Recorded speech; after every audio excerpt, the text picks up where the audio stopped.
Good evening, good morning, or good afternoon, everybody, and welcome to another Mobycon Academy webinar on the beautiful topic of traffic calming. My name is Lennart Nout. I'm the Manager of International Strategy at Mobycon, here based in our studio in Delft today, which has had another few upgrades this time. It's always a surprise to see what kind of techy gadgets we've got in store for you today. And I'm joined today by my colleague Mary, who is based in Durham, North Carolina. Hello, Mary. Welcome. Thank you for joining us. If you could please introduce yourself to the audience. Hi, Leonard. Thanks. Hi, I'm Mary Elbech. I am an integrated mobility consultant and Mobycon's US lead based out of, currently our home studio in Durham, North Carolina. So good to be here. Thank you. Thanks for joining us. Today we have a very exciting topic, traffic calming, something that a lot of cities struggle with. That might sound a little bit boring to a lot of people, but actually has a lot of intricacies and a lot of details that we're going to discuss. This is the second webinar on traffic calming. The first one was more of an introduction. Today we're covering a lot of the questions that we had from that webinar and go into a little bit more detail about some of the topics that we were asked about in the fundamentals webinar. So if you haven't seen that one, you can watch that one after you've seen this one, or if you are not watching this live, go back to the first one so you know what we're talking about. We have about 20 questions. We're gonna not just go through them one by one, but we'll be doing them in a bit of a more open interview style. So we'll each cover a few of the questions, and sometimes we'll agree to disagree on a few of the topics, I guess, which is always nice, so you can help you shape your own opinion on it. So with that being said, let's dive straight into the first question, which is about bricks and asphalt. And I think bricks and asphalt are two of the fundamental pavement types that we use in the Netherlands. Bricks, the old-fashioned baked bricks. We have a little photo on the presentation for you. On the left-hand side, you see old-school bricks, nice and old ones. They probably have lasted for a few decades. On the right-hand side, black asphalt, as you probably are well aware of what it looks like. But the difference between these two is very big. While the type on the left, we always say, is a very tactile type of pavement that we use in our slower speed 30 km/h zones. To Dutch drivers, that immediately indicates this is probably going to be a shared street. My speed is expected to be around maximum 30 km/h, and I can expect children or pedestrians to be crossing at any point. The asphalt is more of a faster road type of environment where you can be expected to drive a little bit faster. But the question is that is it really more expensive to lay bricks? And the short answer is yes, it is more expensive to lay bricks. In the Netherlands, we use about, obviously it depends on the project, but you can count on the upper limit being about 25 euros per square meter for asphalt and about 40 or 50 euros per square meter for bricks. That sounds like it's twice as expensive, but actually over the lifetime cost, the difference is definitely not that big. Mainly because the bricks last for decades, literally, and you can just keep reusing them, and they don't wear as much as asphalt. Asphalt you have to relay, repave every few years, or every 10, 15 years. Also has a big impact on the environment, obviously, if you want to reuse, reheat and relay the asphalt. Bricks is more durable material, so you can actually reuse the same bricks more often. Plus also there's infiltration benefits with bricks because of the cracks in between the bricks. You can actually infiltrate a lot more rainwater than you can do with asphalt, which reduces the cost of your stormwater drainage, for example. How important is it to have bricks as a feature in your streets? I think it is a very useful tool if you can get them and get them at scale.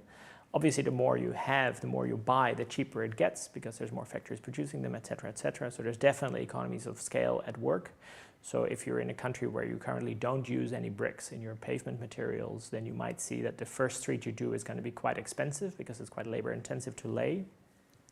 Although the Dutch have also found a trick for that. As you can see in the photo on the screen, there is a machine that actually rolls out bricks like a carpet. You can see the guys at the top are sliding in the bricks onto a kind of a carpet style sheet, and the machine just rolls that out over the street. So it's a very efficient way of laying bricks, especially in a greenfield development, for example. You can imagine if there's trees and all kinds of lampposts, it gets a little bit complicated.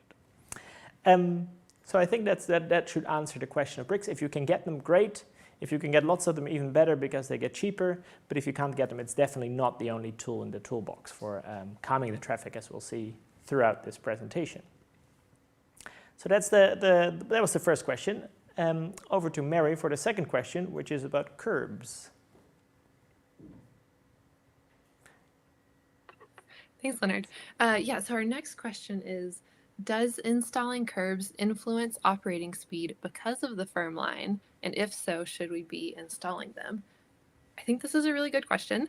I'm going to make a presumption here that when we're talking about, because we were talking about traffic calming, that when we're talking about curbs here, we're talking about curbs and sidewalks versus a level shared street. I'm not completely sure that's the way the question was intended, but I think it is.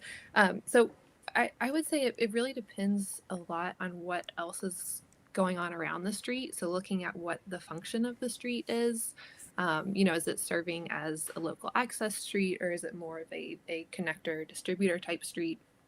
Looking at the speed and the volume, I would say curbs, or a lack of, are sort of a supporting feature in sort of supporting the type of street that it is, but they're not in and of themselves a standalone solution for either speeding up or slowing down traffic. We'll say that adding curbs does offer sort of subtle indication that the road is more of a through street. So, thinking about firm lines, I more often think, I think a lot about center lines, which do sort of create these designated territories that sort of defines the space. If you're driving and you have a center line and someone sort of comes over to your side, you could sort of feel like, hey, that person is coming into my lane. You feel you own the space and therefore a bit more comfortable increasing your speed there. And then with edge markings, you can actually use those to sort of close in the street a bit and possibly have a decrease in speed. So that's my take on this question. Leonard, what are your thoughts on curb lines? Yeah, it's a really double-edged answer, really. Like on the one side, as you said, like that linearity and that claiming of space for one or the other can create that entitlement that you said about the center line. Curbs have multiple functions. I think it's also very important to separate the pedestrians safely from the cars if they're traveling at some sort of speed. So in that case, I think the default, especially in residential streets or where you can have quite a few people walking around, curbs are a good idea if there is a significant volume of traffic. I've collected a couple of photos from my own neighborhood, actually, which is quite interesting because it has identical streets where one has been fitted with curbs and the other one has been fitted without curbs. So here in the first image, you see the street, residential street, very little through traffic, but it does have curbs. And you can see that the roadway is fairly narrow, which means that a lot of people park with two wheels on the curb, because Dutch drivers are just as terrible as any other drivers in the world. And they do like to protect their cars, which they think is too dangerous to park them in the middle of the road, which makes no sense. But if you see the same street, if you go to the next slide, the same street without curbs, you have a lot more liberty to play with the linearity of things. So you have an even surface, so it's actually much easier to cross. Because the volume and the speed is so low, we expect people to walk in the middle of the street as well and say that's okay. And with this design, you can imagine that a curbless design actually allows and invites people to use the space in much more flexible ways than if you have a street that's more traditionally linearly divided and where people, as Mary said, claim their space a lot more. So there's subtle differences. In principle, I would say if there's a decent volume, put in the curbs and put in the footpaths because people need to be safe. But the end goal, in my opinion, is that you have so little traffic, especially for residential streets. You have so little traffic that it is safe to take away the curb and you can still have a pleasant street that's much more dynamically used, and not everybody has their own little section. Would you agree, Mary? I I'll would take agree that as with that, yes. Leonard. We'll put that Lucky. as yes. I'm curious to hear your take on this next question, though. What is the standard radii used on access and distributor roads in the Netherlands? Presuming that that plays a big role in safety as well. I've mentioned in one of these webinars, well, I say a lot of things, but speed is everything, but width is everything as well. And curb radii kind of meets both of those criteria. So curb radius, for less technically inclined, is how big is the corner, how fast can you take the corner. In the Netherlands, we also have very large vehicles. We don't design for the extremely largest 1%. We design for a little bit smaller vehicle than that. But our curb radius generally on the arterials is still fairly wide. I've got another photo up on the screen that shows one of the intersections also close to my house, and you can see this is a pretty big intersection with a pretty sweeping curve, and I measured it for you, and it is about 12.5 meters, so that is 40 foot approximately, 40 foot curb radius, which I think is pretty standard. Maybe some municipalities or road authorities use slightly larger curb radii, but it's not narrow or tight at all. But that is road design, right? This is designing a road that is designed to cater for lots of traffic to travel very fast, which means that you have to have separated bike facilities. On our slightly smaller streets, and especially on where a smaller residential road indicated by the one at the top meets a larger arterial, which is the horizontal running one, you can see that there's not really a turning radius. The minimum generally is about 6 meters if it's on a residential street, but where these meet, there's not a well-defined bend in the curb, and I think that is one of the key features. Taking that roundness away and making it more blocky creates a little bit of ambiguity for the driver, and we like that kind of ambiguity, especially when they're going to cross a footpath, a bike lane, a row of parked cars, and then into the general traffic lane. You want people to be aware and not have too much, not have the road design define their behavior, but have their own interpretation of their environment define their behavior. And I think that's a crucial distinction between road and street design. What does it look like on the ground? Because these graphics, these are the CROW graphics, right? They're a bit old and maybe not as inviting as some other design guidelines, but this is what it looks like on the ground. So you can see there's not a well-defined edge. You're really crossing the footpath. So the footpath defines the design and not the turning radius. Leonard, I have a question, and maybe not so much in these last two slides you showed, but in the intersections on the earlier ones. Would that turning radius still work in a place like the States where we like to supersize our trucks? I think it would. I'll admit I'm not a supersized car tracking expert, but you can definitely. There's a few things that I think are crucial in designing these things. One is don't design for two of the largest 1% trucks to meet and take that turn next to each other, because that's not going to happen. And if it happens, one truck will wait because the truck is not crazy. And to let a larger vehicle let it turn into the outer lane, for example, if you have two turn lanes. Let it straddle that lane, because look at what happens in practice. Truck drivers and car drivers, they take the path of least resistance, and that's how your tracking should be, and thus that should define your design of your intersection, not a theoretical option where one truck needs to stay within the painted line that you arbitrarily drew to take the corner, with a big truck next to it, which is coincidentally exactly the same size. Okay. Designed for a logical occurrence, not for the theoretical maximum. Well, just want to make sure we don't create a Suez Canal type situation with trucks on our streets. Well, they should have probably designed the Suez Canal with a bigger turning radius for that boat that may have been drunk or not. Okay, thank you. Next question is for you, Mary. Well, you can start. It is, how do you convince other planners that addressing volume at the same time as speed is crucial? Because a lot of people focus on the speed, right? But is it also important to focus on the volume? It is extremely important to focus on the volume. And I agree. I think even though we know speed and volume go hand in hand, we do tend to talk more about speed. And part of that could be because we have, I think, if you go to slide 12 in the PowerPoint, we have this really handy chart that kind of shows us, below this speed, the risk of, below 30 kilometers. Above that, it increases exponentially.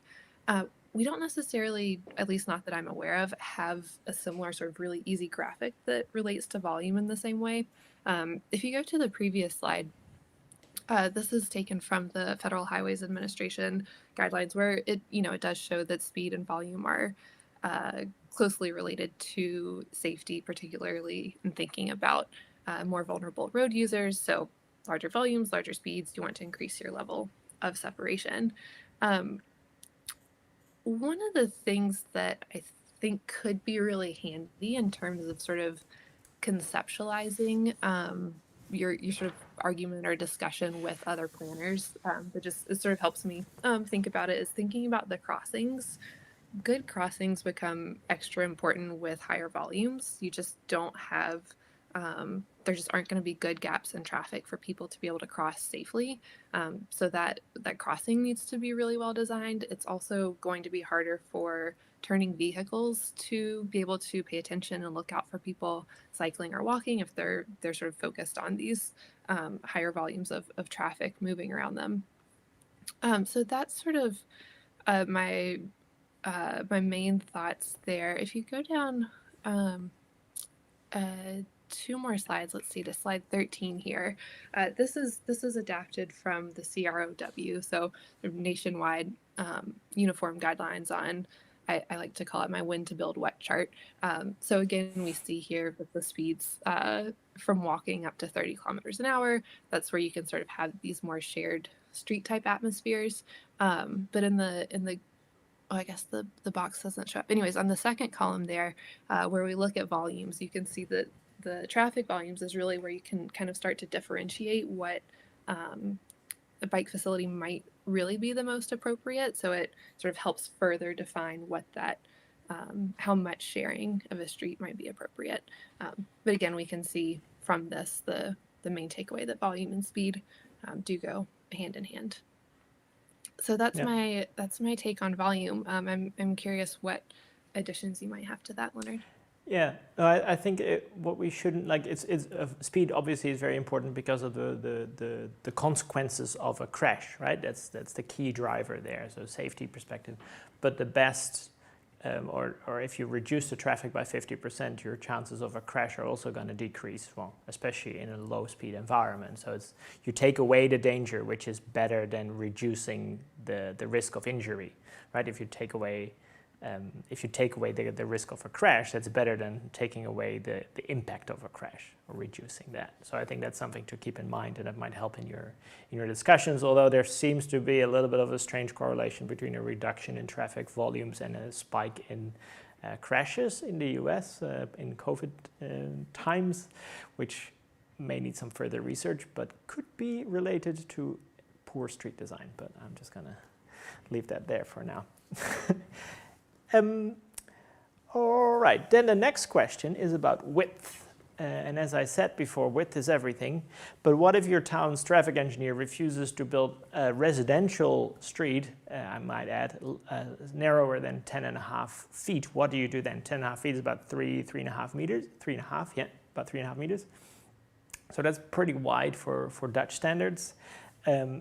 I'll show you a graph from NACTO, which has looked into this at length, and they show a pretty clear correlation between lane width and speed. So you can see on the horizontal axis is the width of the lane, and then the vertical is the operating speed in kilometers. Yeah, in kilometers. You can find this on the NACTO website, and you can see that around just below 10 foot, you can see the operating speed is about 40 kilometers an hour, but if you go up to 11 foot, you've already increased about 3 kilometers an hour. So it's pretty strong correlation, which should be enough to convince a good engineer, if you ask me. But if that is not enough, I think it is important to be realistic about how big vehicles actually are. Because if you look at a bus, and this is also a US standard bus, is no wider than 2.5 meters. You don't need another meter on either side for that bus to have clearance of a car that might be 1.8 meters wide. So again, this comes back to what do you design for? Are you designing your residential road for 2 buses or 2 giant trucks to meet at the same time and being able to travel at 50 kilometers an hour without even flinching? That should not be your base case for a residential street. Just to indicate, in the Netherlands, the minimum width for a 2-way residential street is 4.8 meters, so that would be about 15 foot, and that's 2-way. So that's plenty narrow, and then you can have parking on either side of that. What that does create is friction, side friction, where people get worried about denting their cars or losing their wing mirrors. And as soon as you, as a driver, you think, I might lose my wing mirrors here, the first thing you do is take your foot off the gas. So that's just an instant reaction, and that should really help people slow down. And that, again, this comes back to road design versus street design, because you don't want that reflex on a motorway or a freeway. So there you want more generous lanes, so people do have time to respond and not clip their neighbor's wing mirror at 100 kilometers per hour. But in a residential street where you should be really designing for 20 to 30 max kilometers an hour, that reflex is perfectly safe and perfectly fine. And making it wider and treating the driver as worse than they are, it's just going to let them drive faster. And that's unnecessary, it's wasteful, it also takes more maintenance, more resources. There's a lot of arguments against it, but even from a safety perspective, it's just a waste of an opportunity. Mary, do you have anything to add to my rant about lane width? I'm going to let you have that rant. I'm not going to disagree with you on that one. Oh, thank you. Yeah. I think it is important to realize that also that there's lane width and pavement width, and they can be different things. So maybe if your traffic engineer is not comfortable reducing the pavement width from 10.5 foot to, well, I think 7 or 8 should be enough for a residential street, then maybe they're willing to reduce the lane width. Then you do have a little bit of a risk of having too much linearity, so you might have to address that with some strategically placed elements.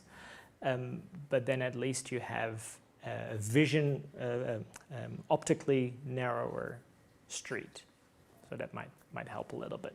And if you have some planters in the right locations, you might be able to manage that linearity a little bit. All right, on to the next question, which is where my 2 favorite topics come together. What is the role of signalization as a traffic calming tool? Traffic lights and traffic calming. I didn't write down who's going to talk about this first, Mary. Were you going to talk about this first? I think I was going to jumpstart us, so I'm a little bit nervous because you'll probably say something sassy afterwards. But yeah, I'm happy to start with this one. So what's the role of signalization as a traffic calming tool? I would say that it is not a traffic calming tool. If you want to jump to slide 18, we highlighted this in bold just to make ourselves extra clear. The traffic lights are a traffic management tool, not a safety tool. I think traffic lights are, can be great at managing traffic flow, helping to ensure a level of service that you're looking for, but aren't necessarily reliable in terms of safety. There's an example that I wanted to show. It's if you go to the slide before this, of this is a hawk signal I believe it's in Buffalo, New York. It doesn't look like it's quite fully installed yet, but as we can see here from the picture, there's 6 lanes of traffic. There's no traffic islands. The tricky thing with hawk signals is that, I think they do get decent compliance because they garner a lot of attention, but I still wouldn't rely on it. If you look at the design of the street, this is not a design that's going to elicit slow enough speeds. So if you get someone that's just not paying attention, there's nothing else other than those really bright flashing lights that are going to sort of encourage them to slow down. I'm guessing there's not a whole lot in the approach to that intersection that is encouraging them to slow down. So the other sort of quip I like to think about, or that I sort of keep in mind along with traffic lights are a traffic management tool, not a safety tool. The other thing I think about is that a good sign doesn't make up for bad design. So you really want those signs to sort of support your design rather than just relying on the sign itself to do the work of traffic calming. And I think signage sort of extends to traffic signals. So that's my take on traffic lights, Lennart. What have you got?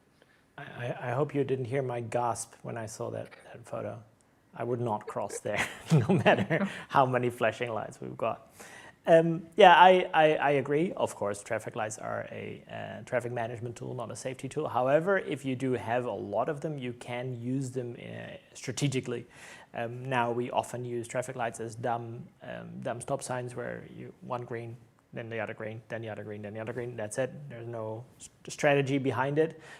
But if used strategically and you have an interested and engaged signals engineer, then they will be able to manage this for you. You can use them for good and not just for evil. There's a couple of examples. Here's the first one from Utrecht again. There's good examples from Utrecht. There's going to be some really bad examples from Utrecht, don't you worry. You can see the little light on the left-hand side next to that car that indicates a green wave and a 50 sign. And that means that if you drive 50 kilometers and exactly 50 kilometers, you'll hit a row of green traffic lights for the next couple of kilometers. I think it's about 4 traffic lights in a row that you'll hit if you drive 50. And the compliance of the 50 kilometer per hour speed limit on this street is exceptional. And you can see it's not a street that's designed at 50. Normally, without those lights, you could easily travel 70 kilometers an hour or even faster on here. But because of that green wave, and that's timed across the whole corridor, and everybody knows by the time you've driven twice, you're like, yeah, there's no point in speeding here, with a little hint of enforcement maybe. Then you get people to really drive 50 kilometers an hour, and you reward them for driving that speed by having them green light. So that's a really nice positive feedback for a speed limit, which can be nice. The other option, if you don't have this wave of green lights that you can use, you can also just make your existing traffic lights way worse.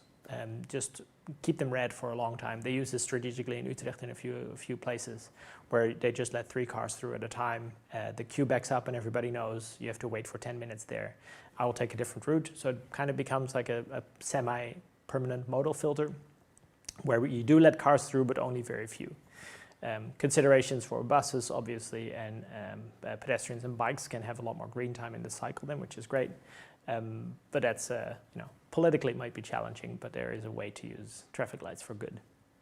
How is compliance with that, Lennart? I've heard, I think it's 60 seconds is the point where people stop waiting and will sort of blow through a traffic light if it hasn't turned green yet. Yeah. How's compliance in the Netherlands? This one, this particular light is pretty good. I'm surprised. Well, a lot of people keep going in a very dark orange or yellow signal. So they take it a little bit liberally with how much they trust the green light. But in general, compliance is pretty good. There's no red light camera or anything. But yeah, it seems to work quite well. Also because there's a pretty steady flow of cyclists that has green at the same time with very good visibility. So it's really not very useful to go through red because you have to wait for the bloody cyclist anyway. But that is a concern. Yeah, don't do that too much because you'll get in trouble. All right. Next question. About parking, moving parking away from the curb. Is that a strategy that we use in the Netherlands to narrow a road? It's very effective, and we'll talk a little bit more about it later. We don't do it that much in the Netherlands. We do have wide roads. I have a picture of one of my favorite horrific roads in the Netherlands on the screen. Ooh, fancy introduction there. This is a 4-lane, 50 kilometer an hour street with 0 cycling facilities anywhere. Angled parking on the right-hand side, parallel parking on the left-hand side, as you can see. It's got nothing. It is also home, just behind us is one of the better examples of a protected intersection. So they did fix that. But here you could imagine moving the parking in would actually help a lot and create a separated bike facility behind it, for example, or narrow the street. We don't do that very much. Often it has to do with trees being planted in the parking lane. We don't often have a full lane of parking. It's often parking bays interspersed with trees, and that makes it a little bit more complicated. But it's not a strategy we use very much. However, I would definitely recommend it to other cities that do have those wide roads with open parking lanes, where it's a super easy way to fix it. Mary, you have anything to add? I don't have anything to add to your answer for this one. Thank you. Sorry, I just had to take a sip of water, so I thought I'd go back to you. Then, Mary, a more specific US question. We're looking for a product. And the question is, here it comes, are there good examples of cheap rounded raised medians for North American environment? Quite technical question, so good luck with that. Oh my gosh. Well, thank you. Yes, there are examples. We're always looking for more examples, though. So if anyone is in a city or town somewhere and you have a photo and you say, our town has this, please send us, because we always want more examples for places to look to. The first place that came to mind is Canmore. And Leonard, you've actually been to Canmore, so I think you've seen this one in person. We couldn't find our picture of it, though. So the image here in slide 22 is actually, I think it's from the UK. We've got cars driving on the left, so that's my guess. They seem to do this a lot more in the UK, Australia, New Zealand, with sort of cheaply or modular concrete solutions. There's a couple companies in the US that do this with rubber, which those companies are Traffic Logics and Rubber Form, if anyone is looking for some sort of quicker installations. So those are the examples that we have there. Yeah, the example from Canmore is super interesting because they're a local traffic engineer decided that he's been to the Netherlands, he's seen what it's like, and he talked to a local cement concrete company and said, can you build me prefabricated islands this shape? And they were like, yeah, of course, not a problem. This is what we do. He just hadn't had the question before. They went to work and they built it, and they just put them in place within a day.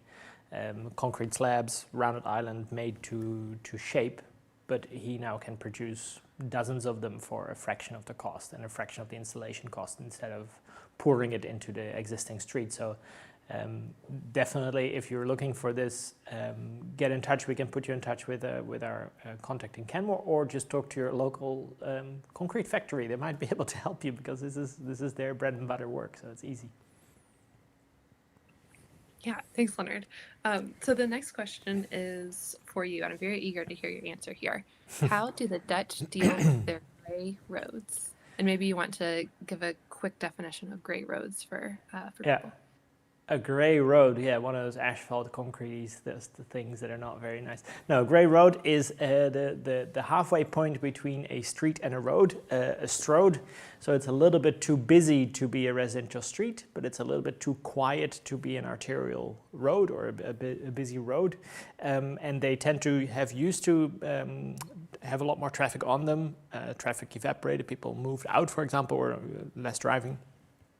And now they're in that halfway point, or other way around. They were built for a high volume of traffic that didn't eventuate, and now you're kind of stuck with the space. We have lots and lots and lots of these in the Netherlands, and we're not necessarily great at retrofitting them, but I found a few interesting examples to discuss some options that we have to deal with them. The first one's on the screen here behind me, and I think you'll see it full screen soon. This is, again, an example from Utrecht. Not a great example from Utrecht, bicycle capital of the world, but it is a 50 kilometer per hour street that is now, not that busy really, but as you can see is pretty wide, pretty high speed, and there's plenty of space for a cycleway, so I don't know why it's not there yet, probably in the planning. But this is at 50 kilometers an hour, and we haven't fixed it yet. So this has been on the cards because, well, we had to retrofit our entire street network over the last 30, 40 years. This one hasn't been done yet. It's definitely due for an upgrade, because what happened on the other side, that's like behind us on the same street, this is where they lowered the speed limit to 30 kilometers an hour and actually put in advisory bike lanes and don't be shocked, I don't hate it. This is one of these cases where advisory bike lanes do make sense because the traffic volume is low enough. I'm not entirely sure about the specific volumes. It'll be several thousand, but not much more than that.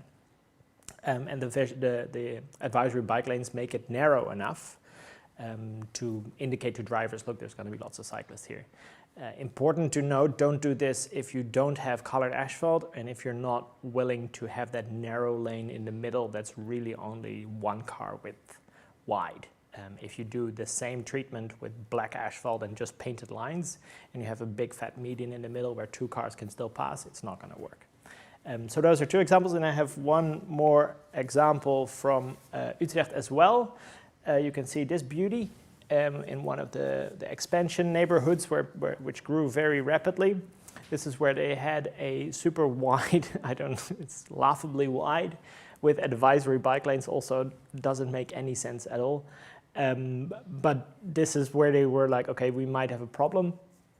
And this was the solution, which is just a lot of traffic engineering. You can see the islands, the speed hump in the middle, two signs with warning children crossing, bikes on the side paths, which is pretty good, and then little refuge islands for the pedestrians.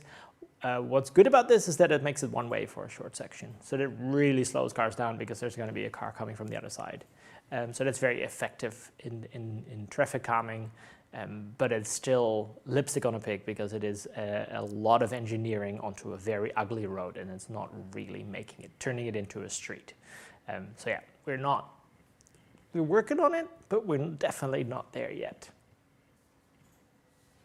Stroads, aren't they beautiful? Cool.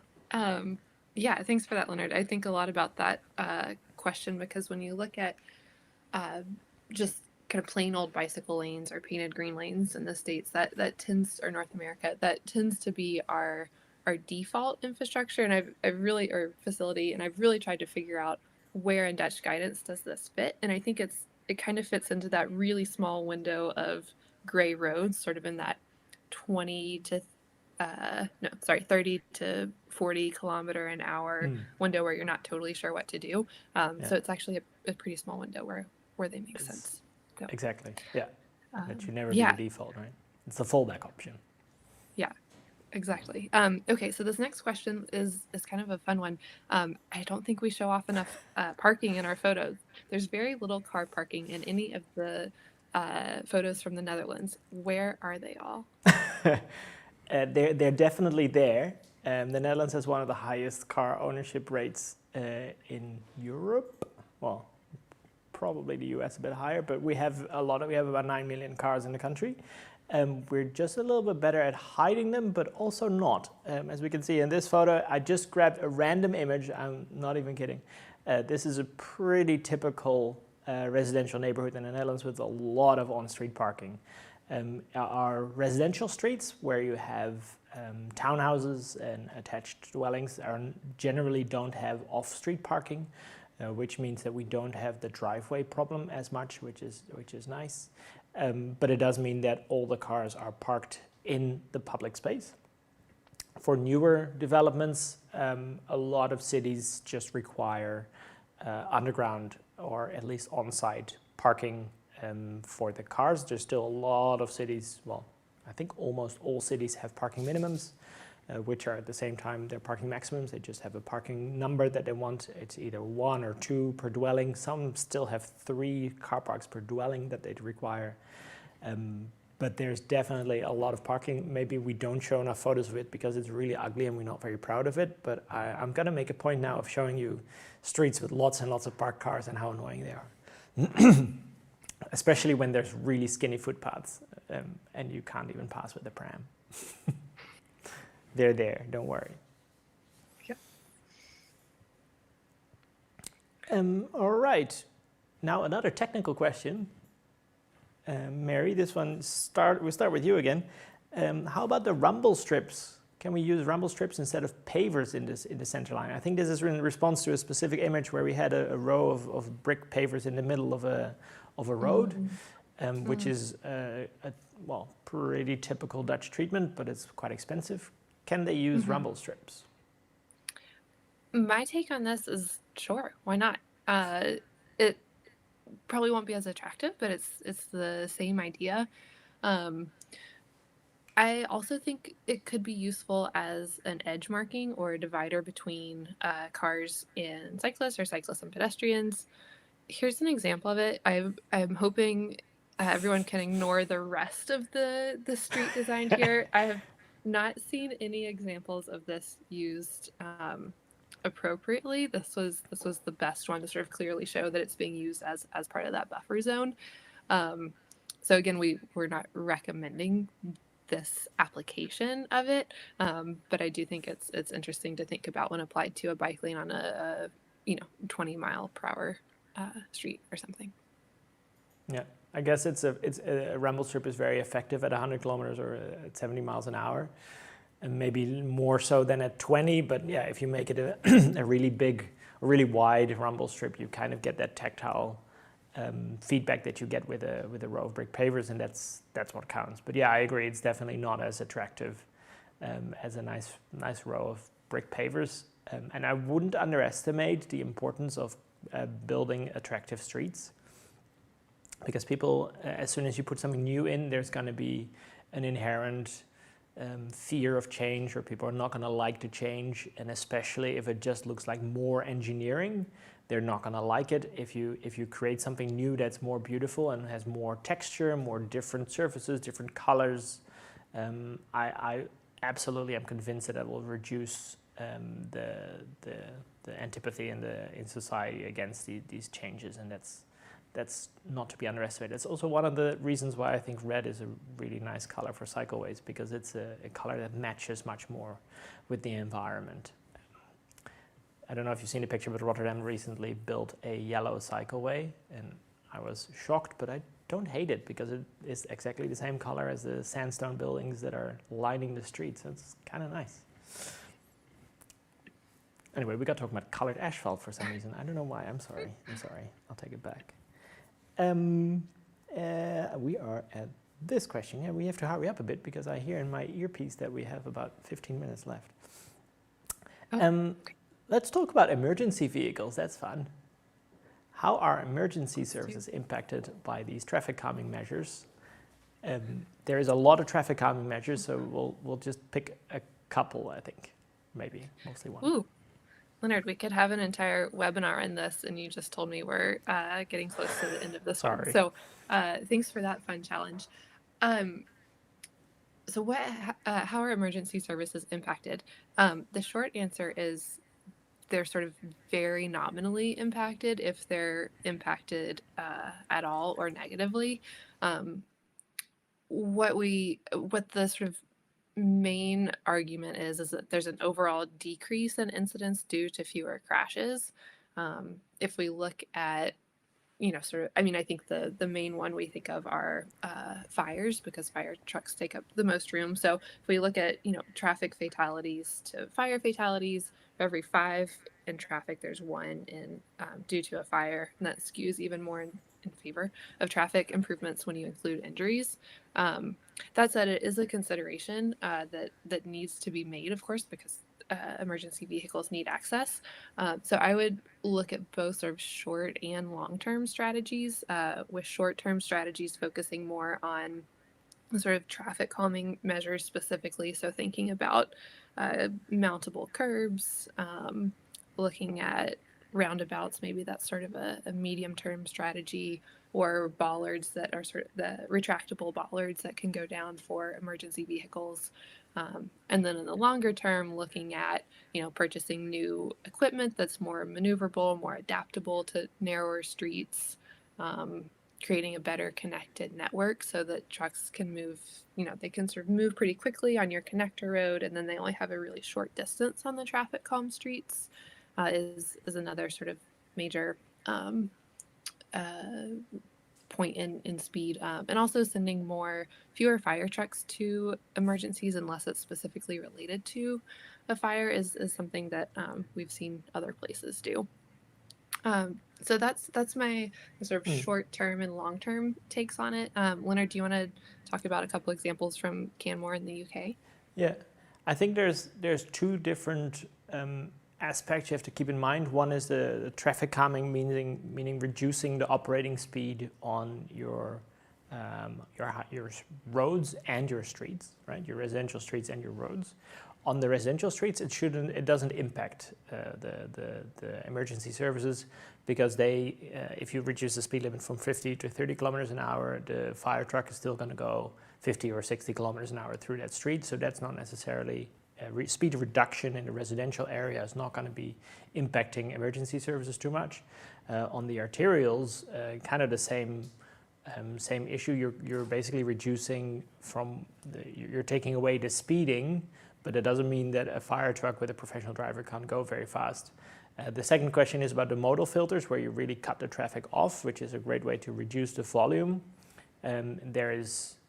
Every time this happens, people say, oh, but the fire truck will not be able to get to my house.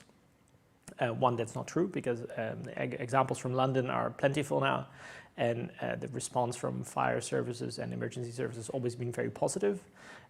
They actually have the same or faster call-out times, because there's less traffic on these streets. So they don't get stuck in a red run where, because there's a traffic jam on another street, all the through traffic piles into this little residential road which can't handle it. And then a fire truck gets stuck behind that, and everybody, well, you can imagine the chaos. So that doesn't really work. If you take away that through traffic, you have more room for emergency services. And then the third one is, I think, about the width. Where I have heard stories, I've never had this myself, but maybe you have, Mary, where a fire department requires a certain amount of width in the road to deploy a ladder truck or two ladder trucks next to each other if a fire happens at the bungalows that are lining the street, and all the car parks on the street are occupied. That is never going to happen. One, you don't probably need a ladder for a bungalow fire. And two, those, because of the off-street parking requirements, there's not going to be parking. Nobody parks on that street anyway, so there's plenty of width available. So that comes back to design for a realistic scenario, and maybe do some calculation and a survey, like how often is this going to happen, before you make big calls about, we need a 20-foot clearance between the curbs, because otherwise our ladder cannot deploy if there's two SUVs parked on either side. That's silly, because you're just causing more harm than good. Oh, and Canmore, there's a technical solution for these filters. You can get the very expensive bollards that drop into the ground as soon as somebody at the traffic control department pushes a button. We have those in my neighborhood in Utrecht, which cuts the through traffic, but if something happens, they just lower all the bollards remotely, and fire and police has access from all sides. Obviously, there's fire and ambulance or police and ambulance motorcycles, which can go through anyway. But also there, on the PowerPoint on the slide that comes up right now, yeah, there it is. These hefty bollards are actually flexible at the base, so a fire truck can drive over these bollards quite slowly, which is fantastic in case of an emergency. If people get used to this, they might do it themselves, but I think that will be a very small minority of drivers. So I think that's a really nice solution, because this looks to me like a pretty solid bollard until you know that the one in the middle is flexible. So you can design your way out of that. The next question. Yeah, we have. I'm gonna cut out one question at the end, but that's okay, I think. We have two questions that are related to speed. The first one is it a good idea to have a 30 kilometer, or to reduce the speed limit to 30 kilometers per hour without any other measures? Mary, what do you think? No, it is not. And part of this is, maybe this is coming from a very North American or even US perspective, where you find some areas where if enough people are going over the speed limit, enforcement, it won't be enforced. So I think this creates a very unintuitive design, and a disconnect, an even further disconnect between the posted and the design speed limit. What do you think? So what should people do then? Just not reduce the speed limit, or do they have to wait till they can redesign the entire network? Cheeky question. It's such a cheeky question. Well, I would say they should get started on redesigning the street. Good answer. But I'm going to disagree, because I think it is a good idea to start by changing the posted speed limit if that's something you can get done now, if there's the political will to do that, to take that step. I think you should take that step. Because what it does, in my opinion, is that it changes the question, or the problem used to be this road is unsafe and people are driving 50 or 60, 70 kilometers an hour. This road is unsafe. If you change the speed limit, I think the question becomes, this road is not properly designed for the speed limit where it's at. And that allows you a whole new spectrum of projects that you can do to implement traffic calming measures after the fact, to retroactively bring down that speed to what is posted actually. I don't think you should put a big fat speed camera on a road where you've changed it from 70 to 30. I don't think that's very fair, and I don't think you can expect people to immediately go straight down to 30. You can expect the speed limit to drop just by changing the sign. It will drop a little bit, so that's going to save some injury and some life, so I think that's worth it. And then you build on that momentum that you've got, like, okay, now we've got a 30 kilometer per hour road, still a road by that stage probably, make it look like a street. And then you can have the whole spectrum of options that you can use to traffic calm the hell out of that strode road becoming a street. And I think that's an important opportunity that you can have, especially if you do it in more of a network level, so not just a single street. I see your point. We'll call this one a chicken and an egg. Right? Agree to disagree for now. Okay. We'll come up with a clever strategy if you really want to do this. Give us a call. Then we have 10 minutes, just under 10 minutes remaining. We're going to go to the next question. The opposite question. If the road is designed to a higher speed limit or to a higher speed than the current speed limit, so if you have designed a road so well, it's designed for 80 kilometers an hour, that's not a good thing, and you've got a 50 kilometer per hour speed limit on it, should you raise the speed limit? We have a little picture about that on the screen, and I think that says it all. We should let Danny DeVito answer this question. No. The answer is nope. Don't do that. Bad. Why would you do that? It makes no sense. No. Next question. Let's go quick. Okay. Mary, can you pronounce the name of the town? It's not Groningen. It's a town just south of Groningen. You're going off script here, Lennart. Off script. Oh, sorry. Yeah. There was an example, and we'll bring it up on the screen. How did they reduce the volume on this road to better fit the new design?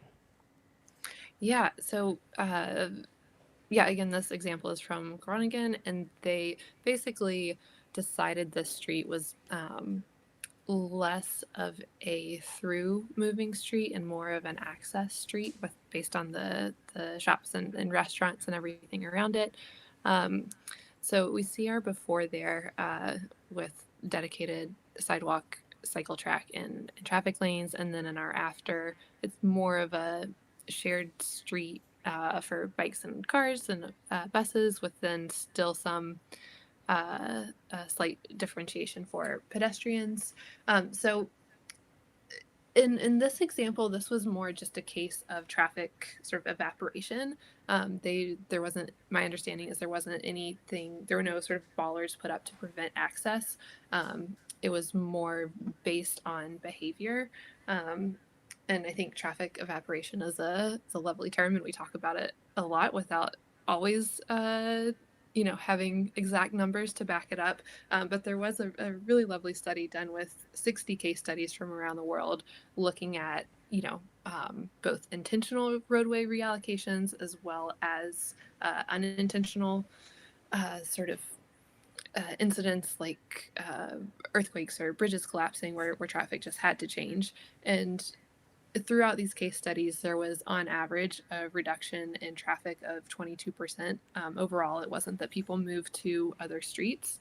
So we sort of learned from that the behavior makes up a sort of big portion of that, people sort of combining trips, or oftentimes not traveling at peak, but kind of traveling on the shoulders of that peak. Um, Car sharing, not taking the journey, working from home a bit more often. So this one was a case of traffic evaporation due to the new design of the street rather than any actual limited access. Yeah, yeah. Traffic is like water. If you turn up the heat, it will evaporate. Don't forget that. And there's a lot, as you can see, the 60 case studies. So that's not just the Netherlands. There's a lot of room within. Not all those trips are necessary trips, and not all those trips are necessary to be made by car, right? So if you have something that people have to change behavior, they will and they can, and it's really not a big deal. So there's not all those trips are necessary. So that's not really an argument. If you can reduce traffic by 20%, that is huge. It's definitely solved all your congestion. All right, we have a few more minutes left. I do want to talk about flexi posts. Mary knows why. And I want to talk about stamped concrete as well. I'm just going to tell the guys that we have a question about stamped concrete. So has stamped concrete been used to show similar results to actual bricks? I have a photo here on the screen of the three types. And to show you that not all bricks are the same. So bricks on the left, we saw them before, quite worn, rounded edges gives you a lot of tactile feedback. Bricks in the middle, more tightly laid, fewer cracks in the middle, and like more angled edges, smoother ride. Great for cyclists, for example, not as bumpy. And then on the right, I don't know if that's right or left, the other one.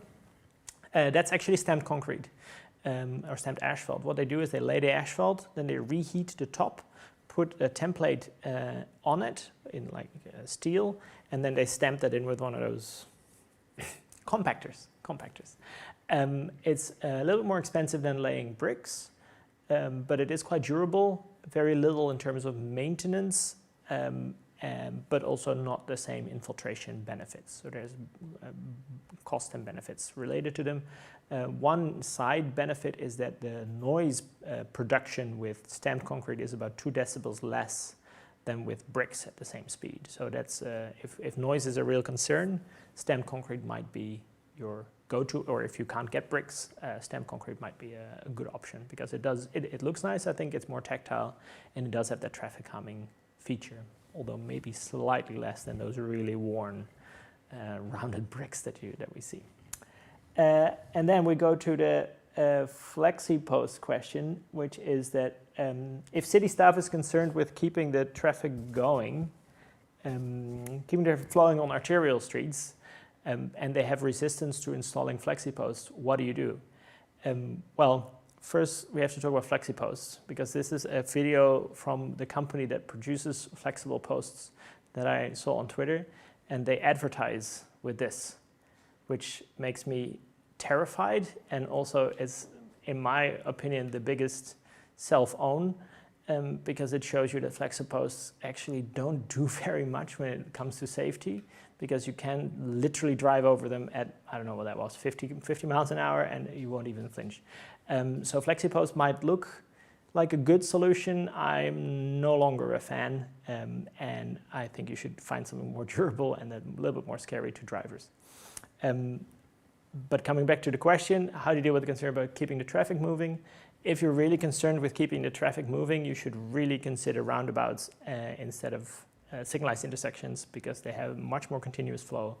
And there's a lot of options for example, for single lane arterials, one lane each direction, nice narrow lane with a more continuous flow. We'll do another webinar. We have done a webinar. Have we done a webinar on that? We'll do another webinar on those. Super interesting type of street that actually has a lot of traffic flow, yet is safe and slow. And now we have to get to the last question, Mary, because otherwise I get in trouble with the production company here. Okay. Which is us, but you know. In your opinion, Mary, what is the cheapest, easiest to implement, and most effective piece of traffic calming infrastructure that a city can install quickly? Yeah, that's a big call. Parking protected bike lanes.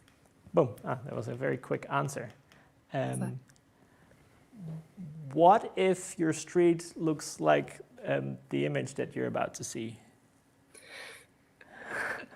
Thank you for that, Leonard. I would like to qualify my response by referring to downtown areas, not necessarily really wide suburban streets or I just put this picture in because I find it the most amazing street I may have ever seen. It's near San Diego. We were there 2 years ago, I think. You could literally land a plane in the middle without blocking the traffic, so that was fascinating. But yeah, no, of course, parking protected bike lanes are a double win because you both narrow the street and you create a safe place for bikes to ride, absolutely.